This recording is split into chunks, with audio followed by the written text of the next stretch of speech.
Peace, gratitude, and highest harmony. Welcome to the YouTube live reading of Poverty, Ethnic Identity, and Healthcare. I'm your moderator and narrator, Uriel NEVEU. Happy Sunday, everyone. We're moving closer to the new year. And as we pull up, we are closing out on this book. So it's a beautiful day to begin this reading. We are now in chapter 8. We're coming up on the new moon as well. Much love, everyone. Thank you so much. All right, so this is a very deep chapter. It's called Discrimination and Segregation. Here we go. In the 20th century, American medicine has been regarded as an occupation for the upper middle classes. Costly and time-consuming, education has made it difficult, if not impossible, for a poor person to become a high-status health professional. In fact, with only slight exaggeration, it can be argued that until the advent of the GI Bill in the aftermath of World War II, college education itself was primarily a middle-class phenomenon. Since those students who continued their studies beyond the bachelor's degree had to have even greater economic resources, the fact that physicians came from the more affluent sections of society seems self-explanatory. As late as 1961, some 40% of all medical students came from families whose income was in the top 8% of the population. In a sense, medicine was not particularly different from other professional occupations in its educational demands, but in another sense, it was much more elitist in orientation because, unlike law or college teaching, medicine demanded that the training be taken in a concentrated dose, and the long hours of duty and study made it difficult for the would-be physician to have a part-time job on the side. It is true that there were occasionally scholarships, and that in spite of all obstacles, some students from poverty background made it through medical school. However, to do so required greater intelligence and dedication than that demonstrated by the average medical student. The less affluent student also needed better luck and a devoted family, since not only he had to sacrifice, but his whole family as well. The very structure of medical training was designed to exclude almost all but the more well-to-do. Peace. Hi, it's Heart Love. Welcome to your YouTube book reading. Medical schools were also geographically concentrated, and in fact, until after World War II, many states and regions were without medical schools. This meant that it was necessary for the would-be student to relocate in an area far from home and to maintain a second household, a task which added to his economic burdens. Dentistry, if only because the course of studies was shorter and the entrance requirements less rigorous, offered slightly greater opportunities to students from the lower economic levels. Even those professional groups that had started out with a more lower class origin, nursing and pharmacy, attempted to adopt the same procedures as medicine to raise their status. Undoubtedly, becoming middle class is a part of the professional professionalization process, at least in the Western world. But it also had implications for medical care that are both positive and negative. Since the time Florence Nightingale established the concept of the lady nurse. As distinct from the servant, nursing has been slowly struggling to raise its standards and its status.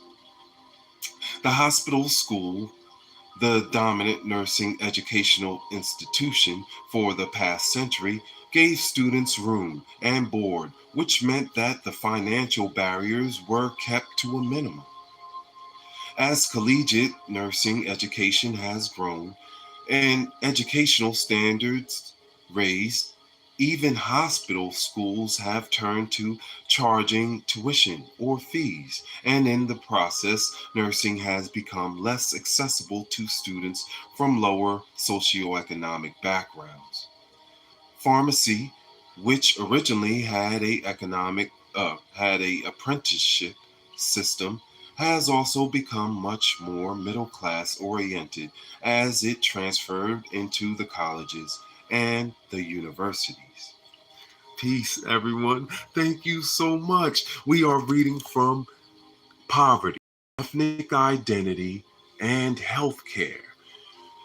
But, well, Vern and Bonnie Bullough wrote this back in the early 70s, but we get to see correlations of how we are now, how far we've came. So, we are in one of the last chapters. We only have 2 chapters left, and this is the 8th chapter. And so we're at the bottom of page 148 for you following along. Highest heart love. Thank you.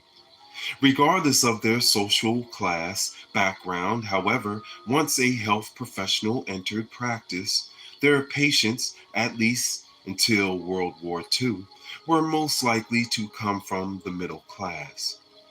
And their professional success was dependent upon their ability to attract such patients.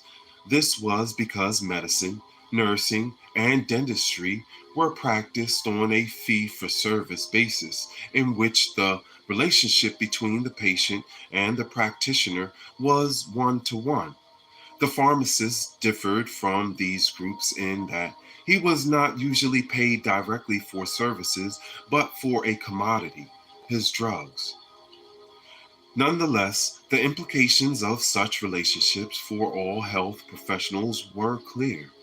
Even though an individual from a poverty background might have become a professional, his success in monetary terms was dependent upon his ability to escape from his social class origins. Outside the system, although not entirely overlooked, were the poor, those unable to pay for the services of an individual practitioner.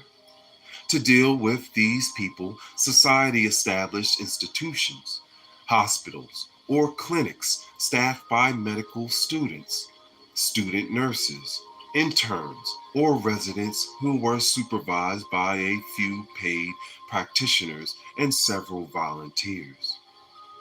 At the same time, these institutions served as a training grounds for the future professional.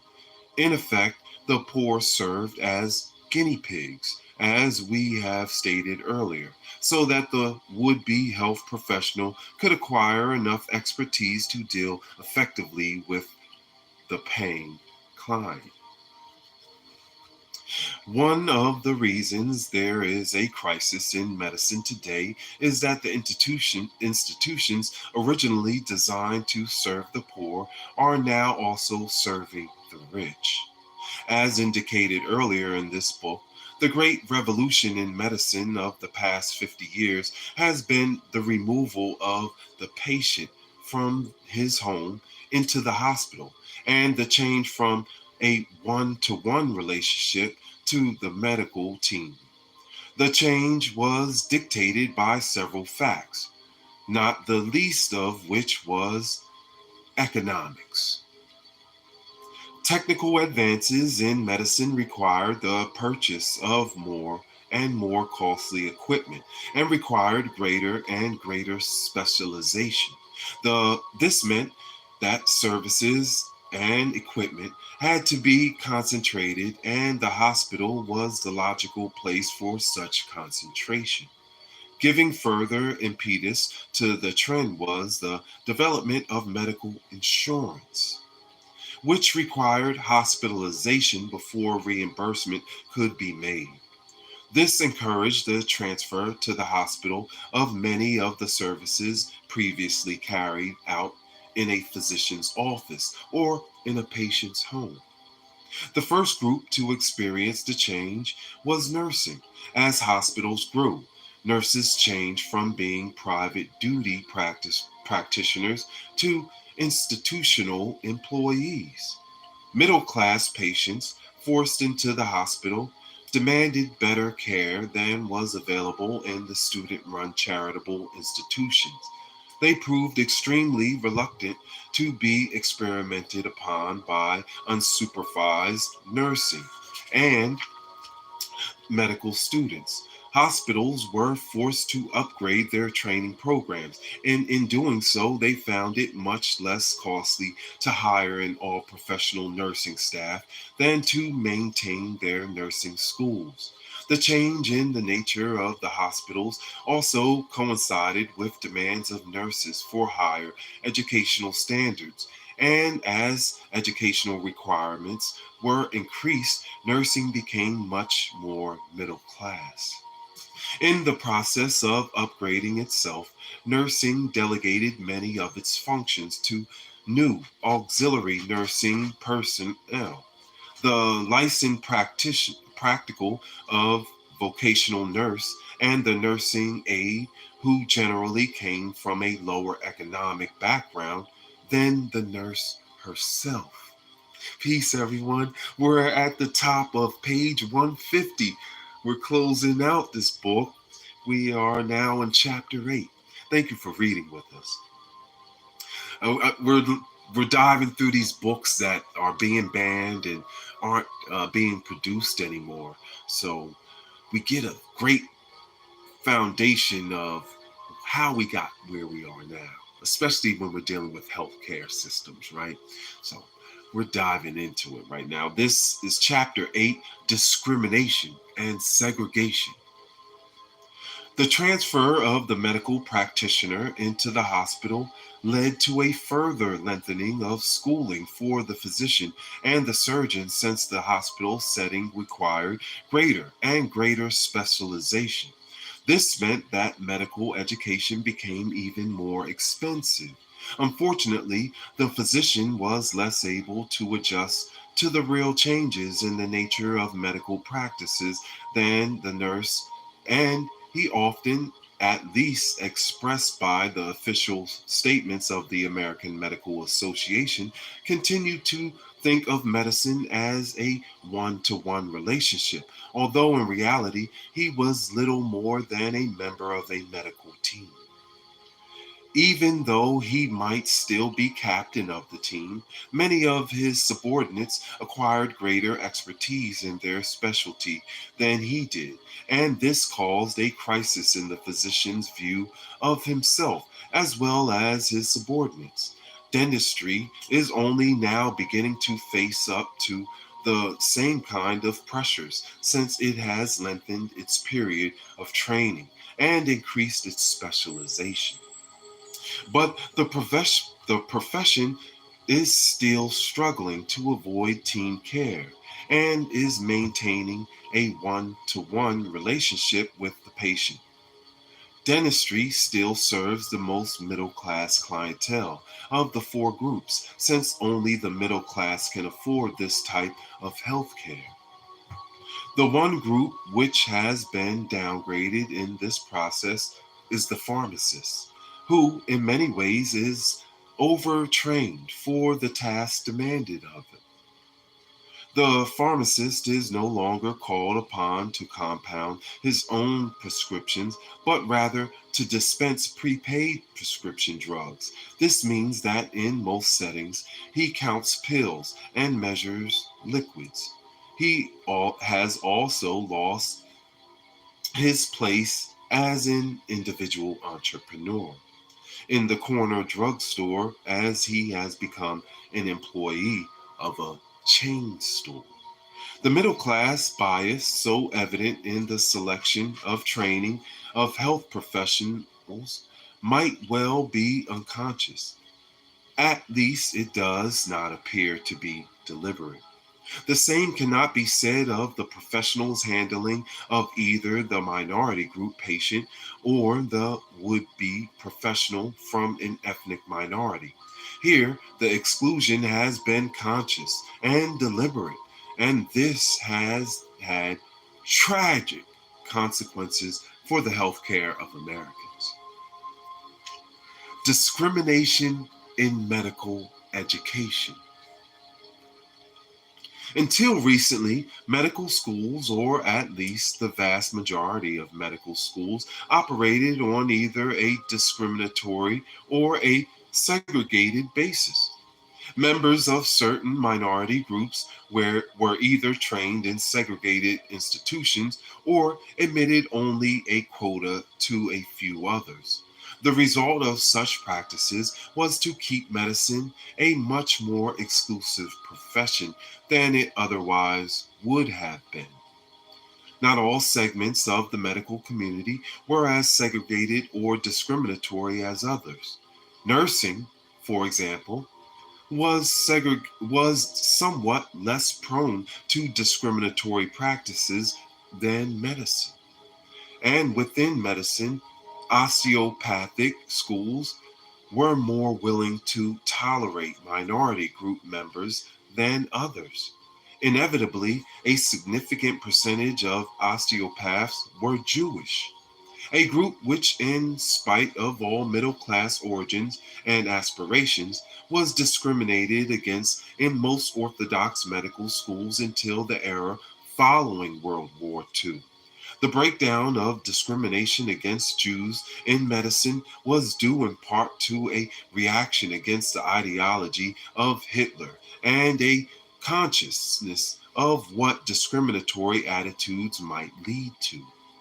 Important also was a willingness of Jews to organize and support medical schools of their own, such as Einstein College of Medicine or Mount Sinai College of Medicine, now part of the City University of New York, or to give large scale financial support to existing schools such as the Chicago College of Medicine. Today, it seems that most of the barriers based upon religious identity are in the process of disappearing. Much more serious barriers, however, were erected against Negroes. As late as 1947, only 20 of the white medical schools had Negro students. And then they had only 93 black students in total. There were two segregated medical schools: Howard University Medical School in Washington, D.C., largely funded by the United States government, and the Meharry Medical College, which is located in Nashville, Tennessee, near Fisk University. This meant that the student who wanted to study medicine and who was Negro had to travel to either of these two centers for his education or wait hopefully for his number on the quota to turn up near at home. The effective result was to deny most Negroes the opportunity to become physicians. In 1958, only 2.2% of all physicians were Negroes. The percentage has not changed significantly since that time. In 1969, only 2.8% of all MD candidates were Black. The same discriminatory practices existed in dentistry. Howard University had a dental school, and so did Meharry for a time. but no other dental schools admitted Negroes in any significant number until the after World War II. In 1940, for example, there was only one Negro dentist for every 8,745 Negroes compared to all the overall ratio of one dentist to 1,865 people. Both Howard University and Meharry Medical College had schools of pharmacy, but most of the other pharmacy schools did not admit Negroes until after World War II. Nursing also discriminated. In 1950, non-white nurses, including Orientals and Indians, as well as Negroes, amounted to only 3.5% of the total nurse population. Earlier, a study carried out by the American Nurses Association in 1922 found that only 54 of the accredited nursing schools, there were over 1,000 at the time, admitted Negro students. 25 of these schools were in segregated hospitals maintained by city or county governments, and 19 were in hospitals whose capacity was under 50 beds. Then consider the minimum size for a nursing school. 28 states had no specific school for Negro nurses, which usually meant that there was no opportunity for a Negro nurse to be trained in these states. Peace, guys. Yes, yes. I'm one of them. That's the truth. Yes. Awesome. Thank you so much, Bella. Thank you for reading with us. Oh, yes, Sandy, we are reading Poverty, Ethnic Identity, and Healthcare by Vern and Bonnie Bullough. And we are now in the middle of page 152. Thank you guys for reading with us. And you can track back through the other readings and see how far we've came. We're in chapter 8 now. We have one more chapter left until we complete. So gratitude and highest heart love to all the book readers. We're reaching all the corners of the earth right now. Talking about healthcare. Nursing also discriminated. In 1950, non-white nurse, there we go.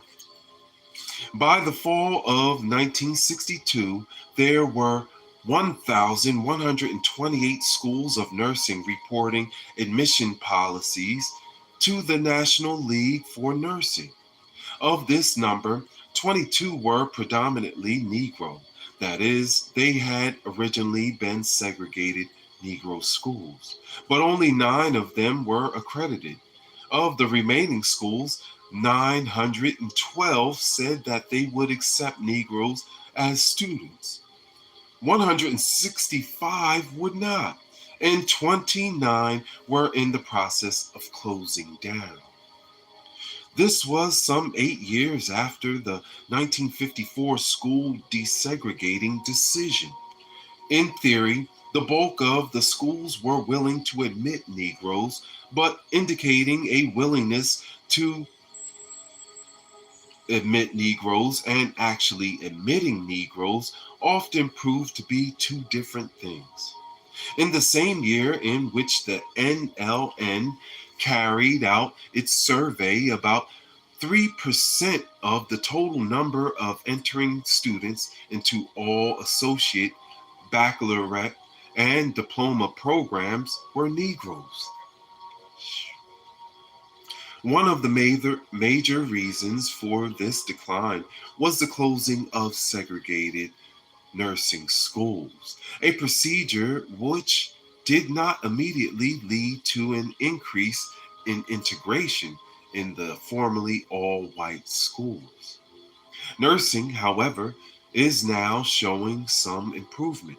In their most recent survey, a minority students of minority students of the NLN found that in the academic year of 1968 through 1969, 6.2% of the students admitted to the programs leading to the nurse registration were Negro. Still, the percentage that graduated that year was only 3.2%, reflecting not only the older admission practices, but also the higher dropout rate of the new minority recruits.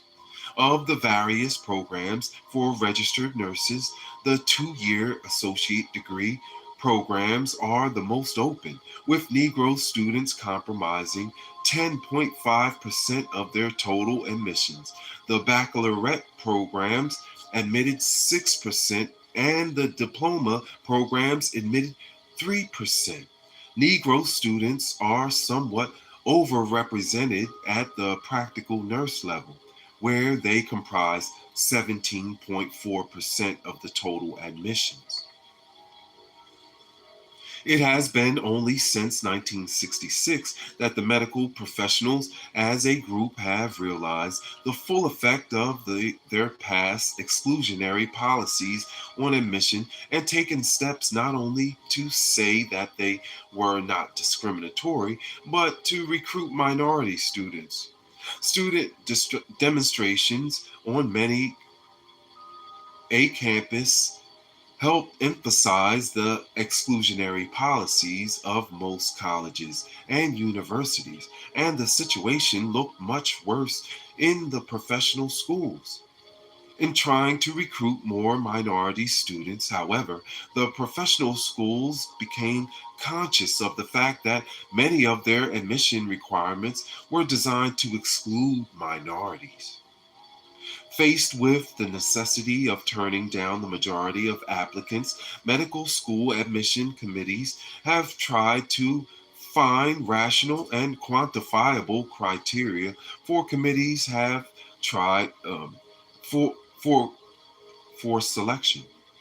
Though it might be that a kindly disposition is probably as important to the success of practicing physician as a high grade point average or a high test score, it has been much easier to objectify the grades and tests.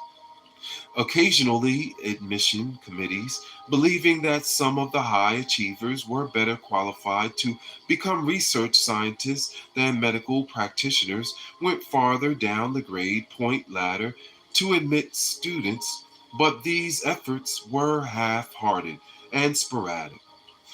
Essentially, American medical students remained a highly selective intellectual elite, and dental schools make an effective effort to imitate medicine in this regard. Peace. Thank you so much. Oh, much love. Much love. Yes, I'm a real person, and I really healed the people. I've been able to do it through the technique which I call your healing. So thank you so much for doing your research. Thank you, thank you, thank you. Yes, heal the people. As has been indicated earlier, intellectual achievement at this level is not merely a product of individual genius. It is also a product of social background and schooling. Only a few middle class minority families could afford to give their children similar advantages, and their numbers were not sufficient to satisfy the sudden demand for more identifiable minority students. The ghetto students from segregated schools who made it through the basic baccalaureate training were at a disadvantage when they were thrown in with the student body of a medical school at the graduate level. Those schools which admitted minority students without regard to their educational backgrounds, in effect, programmed them for failure. The failure of some of these specially admitted minority students forced a further re-examination of recruitment efforts. It was found that solid compensatory education could give some students the background they needed to compete. And some programs of this type have been started with financing through private foundations of federal grants. The Josiah Macy Jr. Foundation has been active in this area. Another alternative, however, and one which so far has received little support, is the lowering of the level of medical and dental education for the primary practitioner.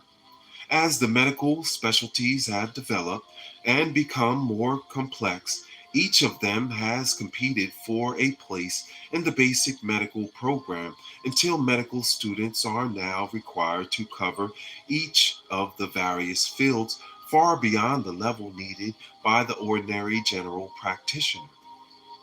The Carnegie Foundation, in a recent study, suggests that if medical and dental education were reevaluated, the number of years spent in training could be lessened to 3 years for the basic medical and dental degrees. Nursing has been in somewhat better position to recruit minority students than the more prestigious professions. The entrance requirements for the baccalaureate level nurse training programs are not so high as those of medicine and dentistry, and the associate degree programs and the hospital training programs are still somewhat lower.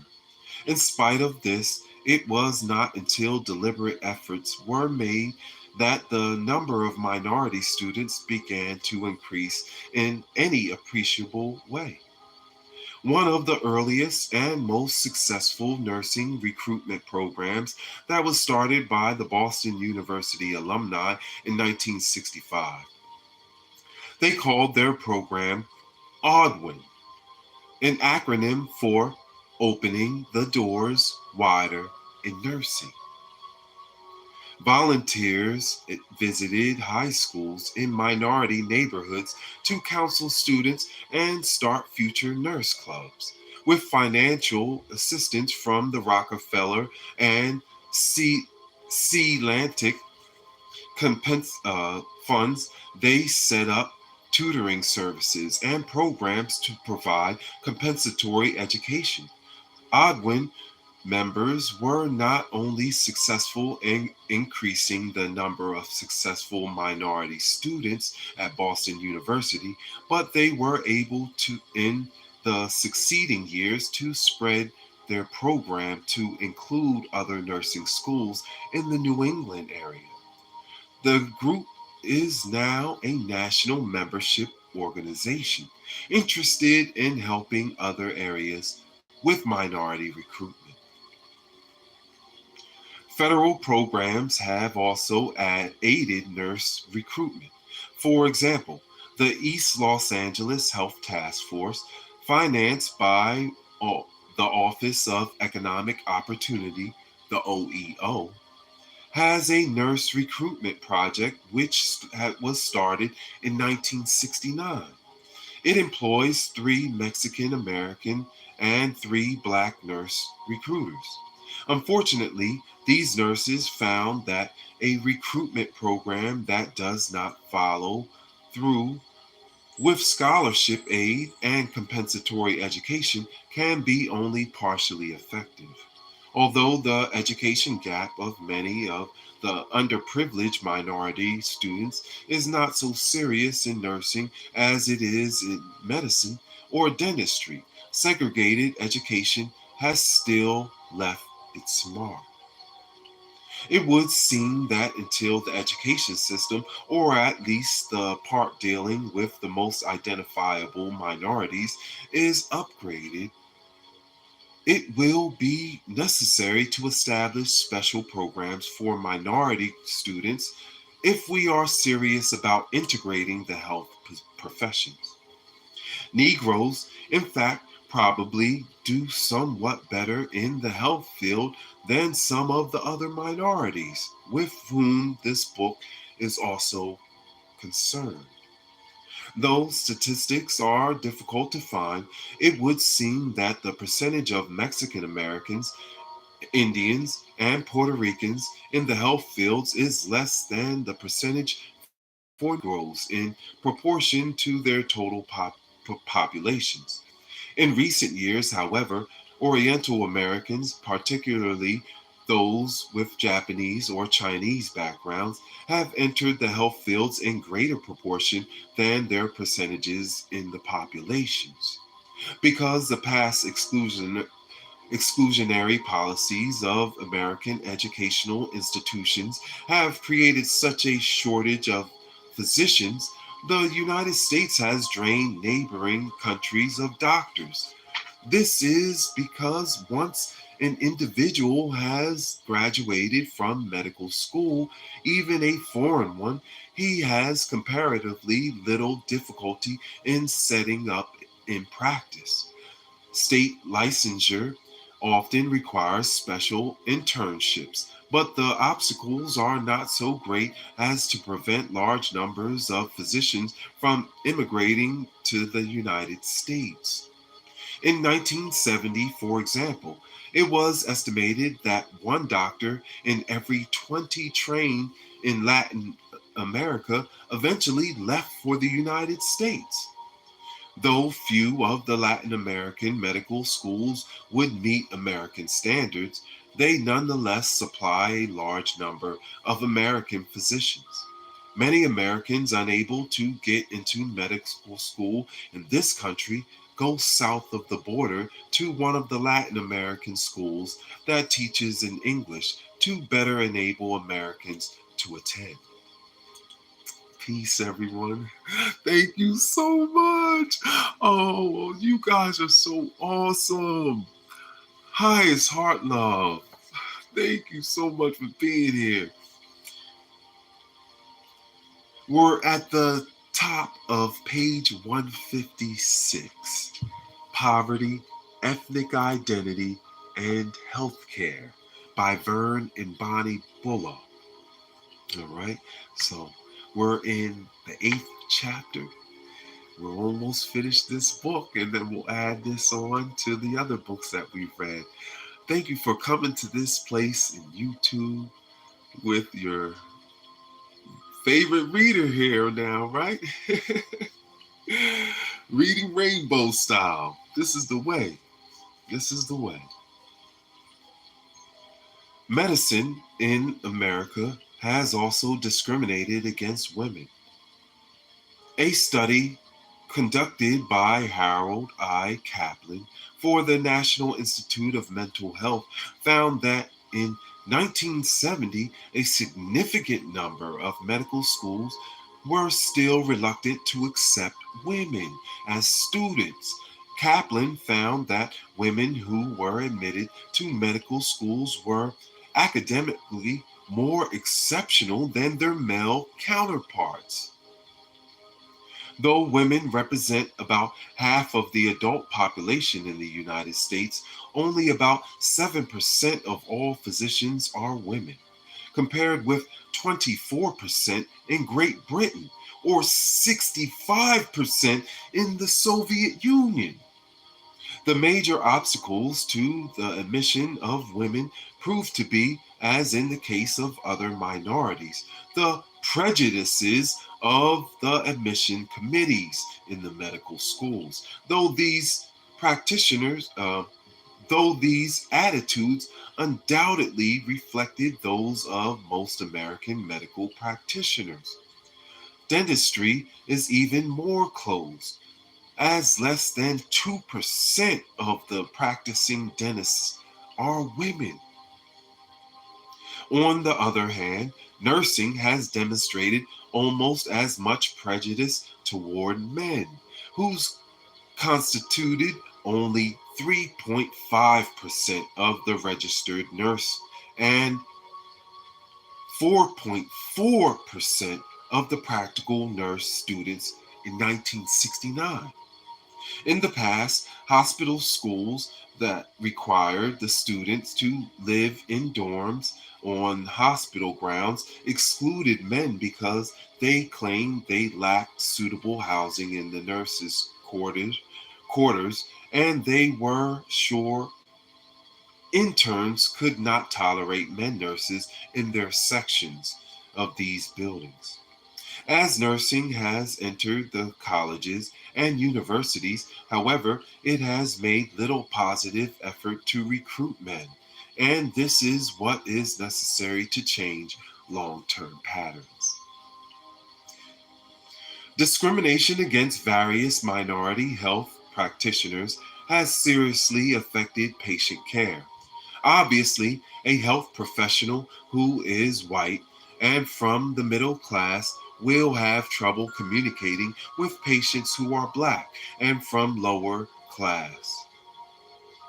His or her task is made even more difficult if the patient's knowledge of English is less than adequate, as is the case with many Puerto Ricans or Mexican Americans. Until recently, there were Mexican American patients in Los Angeles County Hospital who were being treated without the benefit of case history, since neither the nurse nor the physician spoke Spanish, and until pressured to do so, the hospital did not always furnish an interpreter.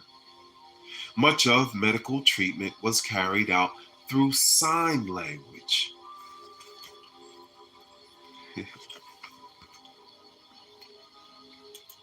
If you know, you know. Patients from different class structures or different ethnic groups than the professional often have difficulty in communicating when both speak the same language. Much of the information we transmit to each other is conveyed by facial expressions, body movements, voice tone, and so forth. Professionals who regularly deal with ethnic minorities and who make the effort to understand the subculture can pick up this kind of communication. But most professionals, particularly those who only occasionally deal with the poor of members of minority groups, are totally unaware of their lack of communication.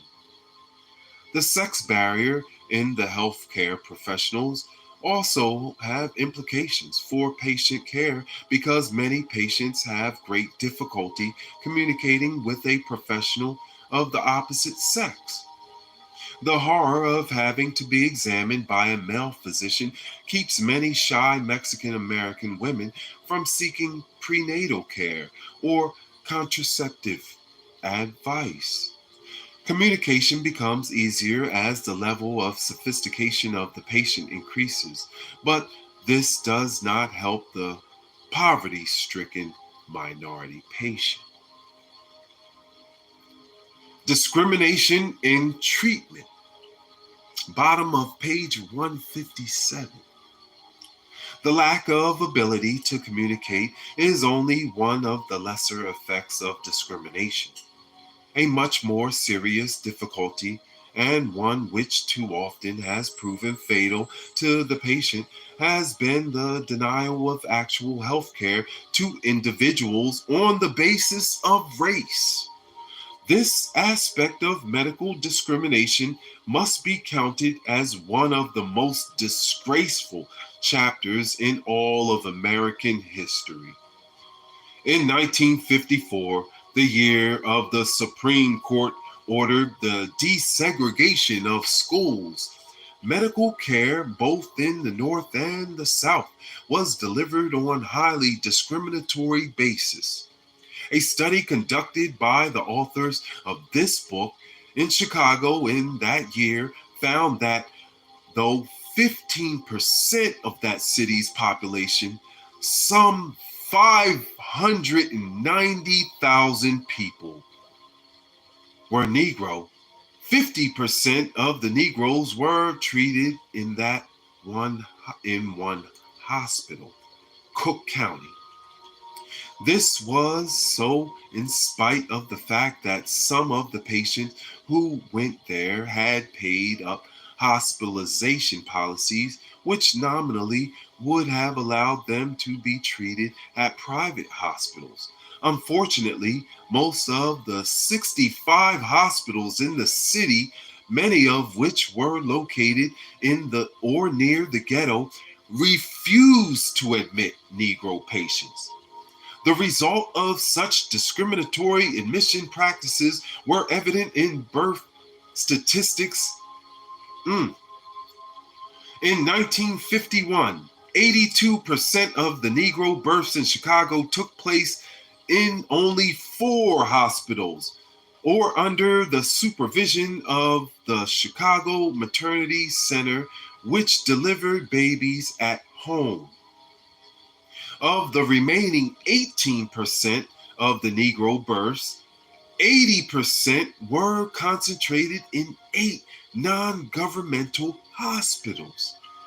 Cook County Hospital alone recorded for 64% of all Negro births, but only 2% of the white births. When a Negro attempted to get treatment at other hospitals, the results were often fatal.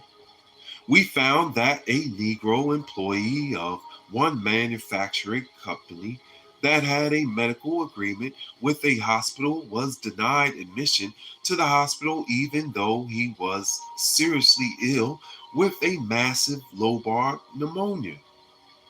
The hospital admitted Negroes only to hall beds, which were filled at the time, although there were vacant wards and rooms.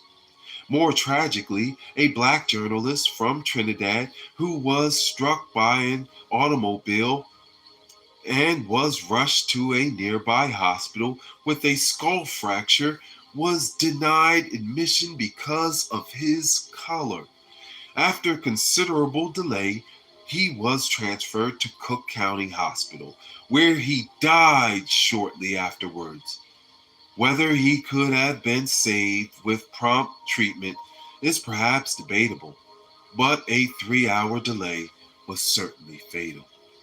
This happened to one of my uncles back in the early 50s. Or my great uncle. Yeah.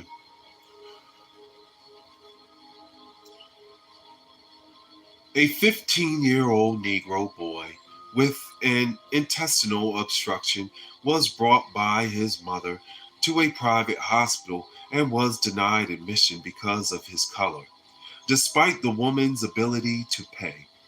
He died shortly after arriving at Cook County Hospital. The list of cases compiled in Chicago and elsewhere by the Medical Committee Against Discrimination was full of such incidences. The extent of discrimination was most effectively revealed when Altgeld Gardens, a public housing project on the far south side of Chicago, contracted with an ambulance service to carry emergency cases past 28 hospitals to Cook County Hospital because of the liability to get treatment anywhere closer. Any closer. There was an average delay of 1 hour and 20 minutes between the time the ambulance was called and the ambulance arrived at Cook County Hospital. A few of the hospitals on the route did not discriminate, notably Providence Hospital, an all-Negro institution, but it was not equipped to deal with the emergencies from such a large population. In a sense, Illinois was a leader among northern states since it had a public accommodation law, making it illegal to bar anyone because of race, creed, or color, but hospitals had been ruled as not being public accommodations. They remained exempt until the legislature amended the state statute in 1955. Still, in 1903, the United States Commission on Civil Rights found medical discrimination in Chicago to be as bad as in Memphis, Tennessee. Most of the Negro patients were still cared for at Cook County Hospital or at three predominantly Negro hospitals, one a proprietary hospital with only 15 beds. Providence Hospital, with 206 beds, was the largest Negro institution, but the commission found its facilities outmoded and its treatment, for most cases, inadequate, since its prime purpose was to care for maternity cases. Wow, this is deep. Oh my goodness, you see how we got here, right? Yes. Oh, gratitude. Thank you so much for being here and reading with us. We are now in the middle of page 159. Gratitude and highest heart love. We're in chapter 8 of poverty, ethnic identity, and healthcare.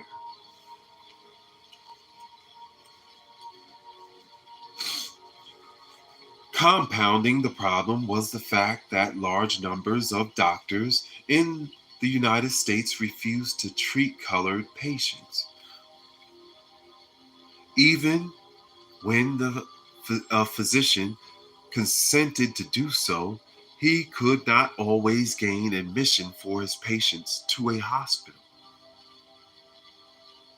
If he did gain admission for his patient, the patient was usually put into a segregated wing, ward, or hallway, and occasionally in a broom closet.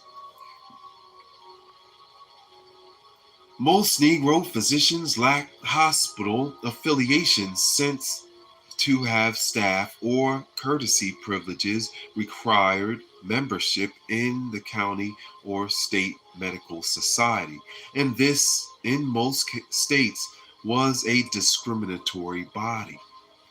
To counter such discrimination, Negro physicians early had organized the National Medical Association, which proved over the years to be an effective voice for the Negro physician, but this still did not get him staff privileges. When students of today hear of such practices, their first reaction is to demand that the government do something about it. Unfortunately, in the case of medical discrimination, the federal government in the past has tended to encourage rather to discourage such practices. Even after segregation in education had been ruled unconstitutional, the federal government continued to support segregated medical delivery systems and training programs. In fact, it is because so much of the past history of discrimination and segregation has been caused by government intervention that many people now feel it takes positive effort on behalf of the government to undo the damage that it has caused in the past. One of the most notable examples of governmental encouragement of discrimination practices was the Hill-Burton Act of 1946, often cited as the Hospital Construction Act. The purpose of the legislation was to provide a government subsidy for the construction of hospitals, since a medical census taken at the time found that the number of hospital beds in the United States would have to be doubled to meet the expected demand. Under the legislation, the government contributed roughly one-third of the costs incurred in building hospitals in those areas or neighborhoods, which met its criteria. Hospital construction immediately zoomed until the 3-year period, 1958 to 1961. Hospital construction totaled $1,825,000,000, approximately a third of which came from federal funds. The Hill-Burton funds, however, provided the hospital construction on a separate but equal basis, which meant that very few hospitals were ever constructed for Negroes. By 1963, only 13 new hospitals had been specifically constructed for Negroes, while 76 had been specifically designed to exclude Negroes. Inevitably, the disparity between white and black medical care increased rather than decreased. In Atlanta, it was found in 1963 that only 630 of the 4,500 hospital beds in the city were available to Negroes, who comprise approximately 50% of the population. In the Birmingham, Alabama, in that same year, 574 beds were allocated to Negroes and 1,762 to whites, although 40% of Birmingham's population was Negro. In some of the smaller southern towns, where only one hospital had been built with Hill-Burton funds, the hospitals refused to admit Negroes under any condition. This was the case in Augusta, Georgia, under, oh, wow. And we know what else happens in Augusta, Georgia, right? That's right. The Masters, golf.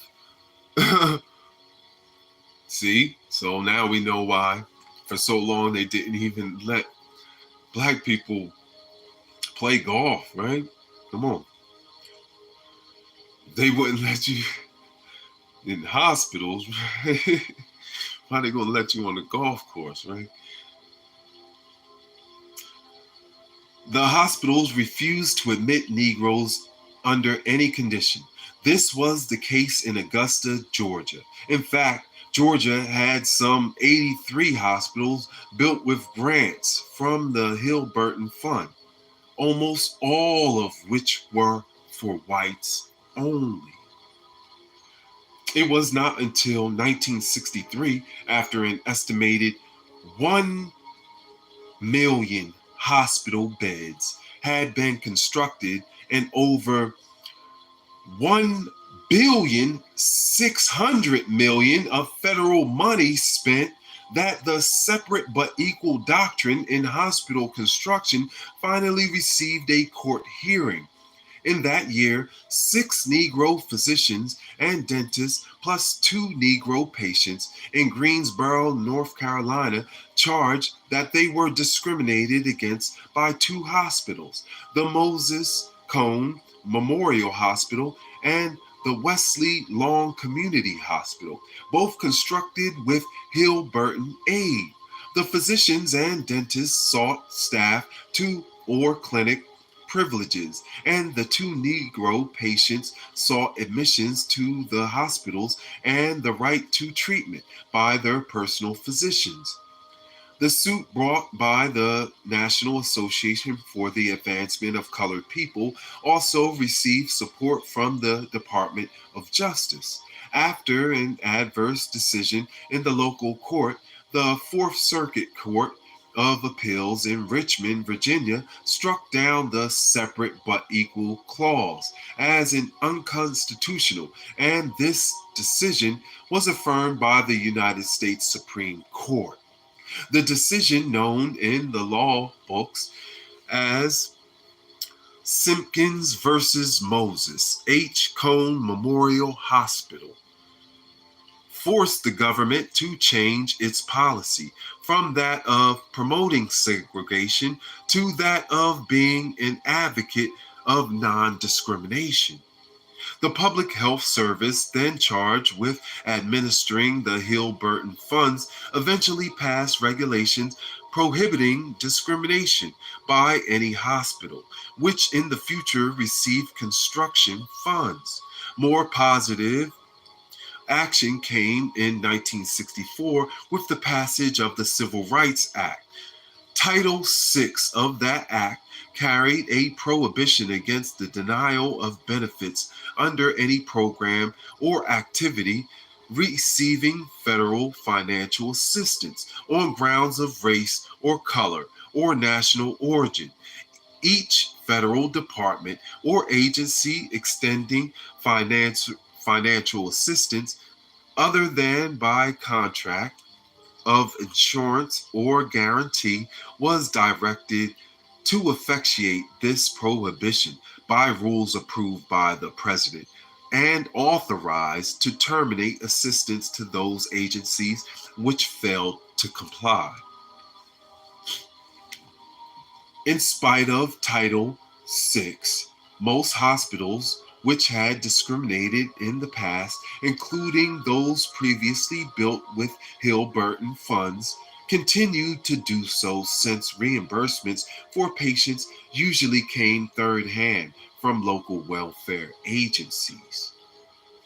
And the state agencies which managed the federal funds were reluctant to enforce the prohibition against discrimination.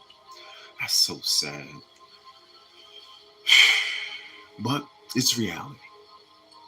In a survey made by the United States Commission on Civil Rights 1 year after the passage of the act, medical discrimination was found to be widespread.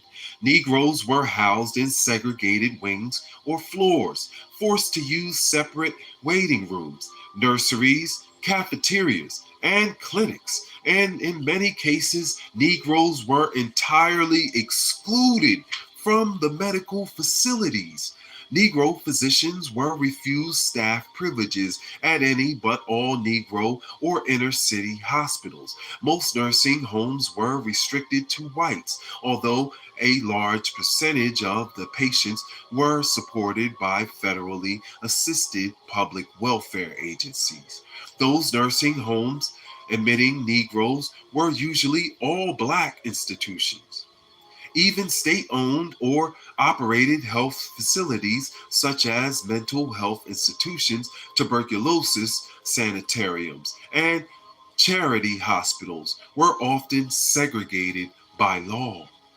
The most effective instrument in encouraging a change in past practices was the enactment of Medicare on July 3, 1965, since in line with the Title VI, all participating hospitals and nursing homes, public or private, had to drop their discriminatory practices in order to qualify for funds.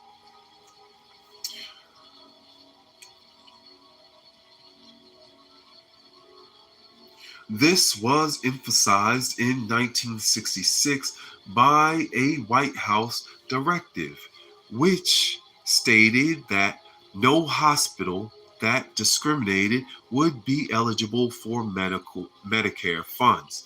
To make certain the directive was enforced, the Office of Equal Health Opportunity, OEHO, was established in the Public Health Service in February 1966 to screen hospitals applying for Medicare funds to see that they did not discriminate.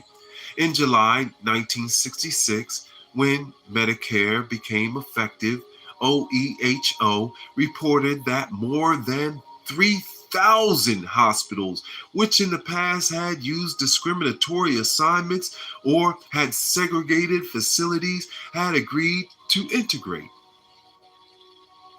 This was 1/3 of the 9,200 hospitals in the United States at that time. By 1968, it was estimated that over 98% of the hospitals applying for Medicare met the non-discriminatory provisions of the Civil Rights Act. Regarded as typical of the changes taking place was the example of St. Dominic Jackson Memorial Hospital in Jackson, Mississippi.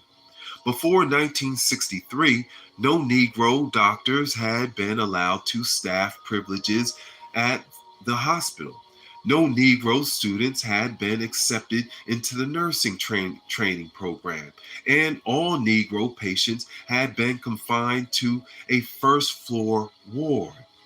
Negro newborns, however, had been kept in a segregated section of the nursery on the second floor. In 1965, the hospital admitted Negroes to its nursing school and granted staff privileges to a few Negro physicians.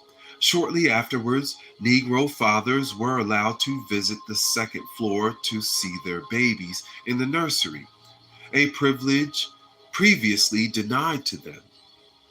Still, by 1968, the hospital had little biracial occupancy. In order to speed up integration, the OEHO took legal action in cities such as Pittsburgh, Baltimore, and Camden, New Jersey to break down entrenched patterns of staff privileges and patient referrals. In extreme cases, the government acted to cut off funds. An early test case involved the Alabama Board of Mental Health, which administered Bryce, Searcy, and Partlow hospitals. At Bryce, Negro and white patients were housed in different buildings, and no Negro professional staff members were employed, although Negro psychiatric aides were assigned to Negro wards. The treatment center, an adjunct to Bryce Hospital, admitted only Negro patients and provided inferior services and facilities. Searcy Hospital was an all Negro hospital with inferior facilities. Partlow Hospital assigned patients to wards on a racial basis. Segregating psychiatric aides, dining rooms, and assigning them patients only of their own race. Because of such practices, a hearing officer ordered termination of all federal funds on October 4th, 1967. In spite of objections from the hospital, the hearing officer was upheld. Though this might be interpreted as a forward step, the difficulty in carrying integration much beyond tokenism is in Alabama, but the one which has the fewest Negroes. Oh, beyond tokenism is indicated by the case of the mobile infirmary, the largest hospital in Alabama, but the one which has the fewest Negroes. In 1966, it was found that only 20 of the 1,767 patients admitted during a 1 month period were Negro. The application of the infirmary for Medicare funds was deferred for 3 months while an investigation was carried out, but the infirmary successfully argued that it was in compliance with Title VI since few Negroes chose to go there. Though it was assumed that there was an active policy of discouraging Negroes, and it was evident that Negroes feared the treatment they would receive if they did attend that clinic. The OEHO ruled that it could find no Negroes who claimed to have been denied admission. If government efforts to integrate hospitals have not been particularly vigorously carried through, They have done little or nothing to integrate nursing homes or to make more space available to Negroes. This situation exists in spite of the fact that the federal government has been dispensing at least $250 million annually to nursing homes to care for elderly patients. OEHO did circulate questionnaires about discriminatory practices, and all nursing homes receiving federal funds signed assurances of non discrimination. But no effective enforcement or supervision has been carried out of this writing.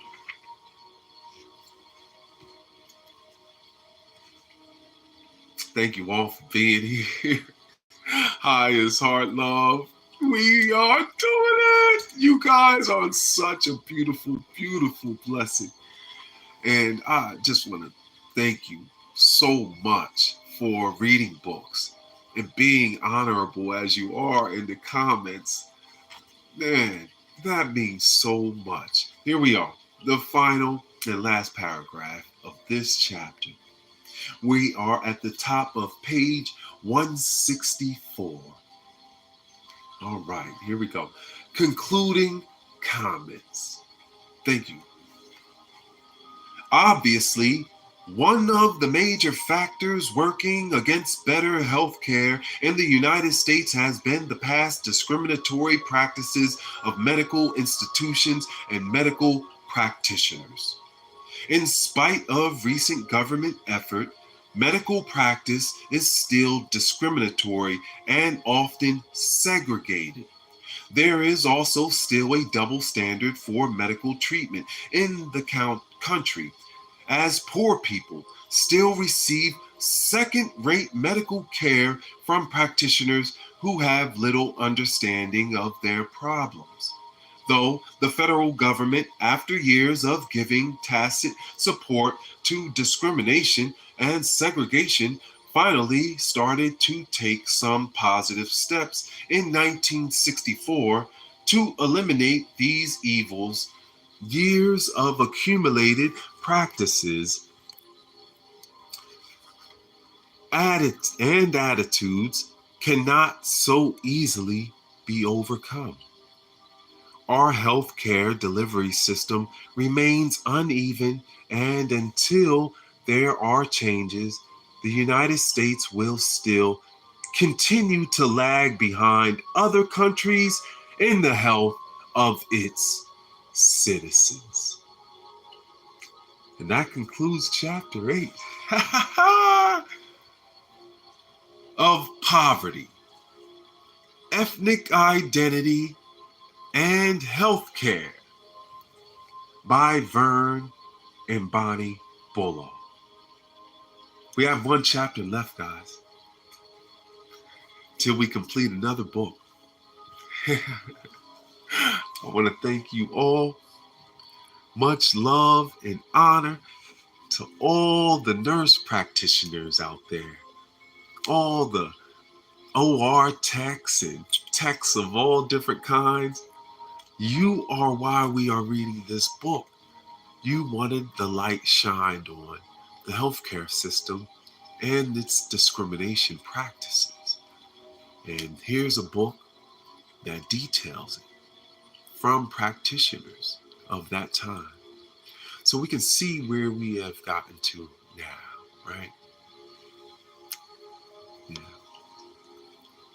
I'm your moderator and narrator, Uriel NEVEU Riley. Honor and love to all my friends and family as well. Thank you so much.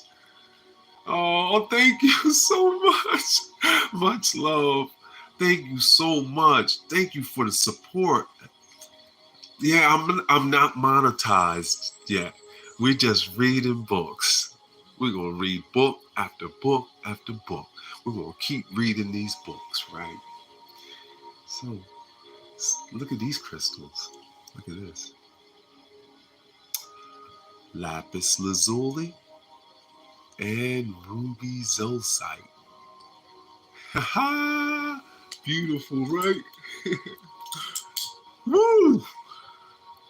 We did it. Thank you so much. Oh, that's love. Thank you so much. Highest heart love. You guys are beautiful, beautiful people. And thank you for honoring me. Much love. Yeah, see, look at this. That's the thing with lapis lazuli, right? Lapis lazuli is one of our ancestors' favorites all throughout Africa and all through the ancient Egypt and Kemet.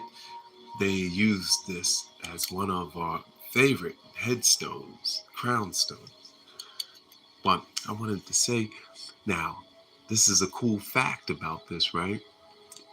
Pyrite is those little gold specks that you see. That's pyrite. Yes, we love the minerals. We love the minerals. That's right. That's right.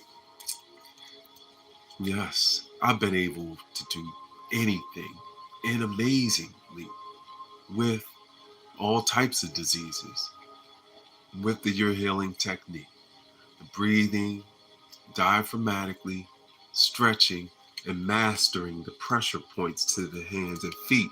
Now I've mastered all 322. So now I can not only heal the people, I can take someone out if I want to. Try me. Someone tried earlier this year. They took their best shot and they almost died. So don't play with me. Highest heart, love, and honor. Thank you all for being here and reading with us. Come see me. All right, we are in Alaska right now. If you look at the channel and go down and read those books, you know, it's a lot of book reading. It's a lot of information. But it's important to get out to the people, right? See, I walk the walk. I do it. I have no fear. And that's because I know how to fight. But I'm also a lover too. We love the minerals. Yes. Highest heart, love, and honor. Thank you so much. Y'all have a wonderful day. All love to the Most High. Thank you for giving us this ability, right? Stay able. Stay able. Don't let nobody take advantage of you. That's right. Peace, peace. Much love. Thank you so much, y'all. Peace.